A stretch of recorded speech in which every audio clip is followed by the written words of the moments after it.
السلام علیکم۔ عید الفطر کی چھٹیاں کب ہوگی اور کتنی ہوں گی؟ بڑی خبر سامنے آ گئی۔ عید الفطر 2023 سب سے زیادہ انتظار کی جانے والی تعطیلات کی تاریخیں جلد ہی ظاہر کی جائیں گی۔ میڈیا رپورٹس کے مطابق پاکستان میں کابینہ ڈویژن نے 22 اپریل کو ہونے والی آئندہ عید الفطر کی تقریبات کے لیے تیاریاں شروع کر دی ہیں۔ رپورٹس میں بتایا گیا ہے کہ عید کی 4 سے 5 تعطیلات کی تجویز وزیر اعظم کے دفتر میں غور کے لیے پیش کی جائیں گی اور تعطیلات کے وقت اور مدت کے بارے میں فیصلہ اگلے ہفتے متوقع ہے۔ حالیہ اطلاعات کے مطابق ایسے اشارے مل رہے ہیں کہ آئندہ عید کی تعطیلات کے نتیجے میں تعطیلات میں توسیع ہو سکتی ہے۔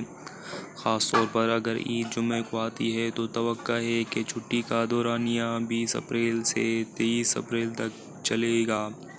تاہم اگر ہفتے کو عید منائی جاتی ہے تو چھٹی 24 اپریل تک بڑھائی جا سکتی ہے۔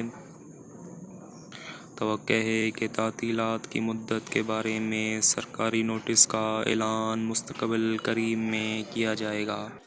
لیکن تھوڑی سی گزارش یہ کہ اگر آپ ہمارے چینل پر نئے ہیں تو پلیز سبسکرائب کر دیں ہمارے چینل کو اور نوٹیفیکیشن کو آن کر دیں تاکہ ہر نیوز کا اپڈیٹ آپ تک سب سے پہلے پہنچتا رہے۔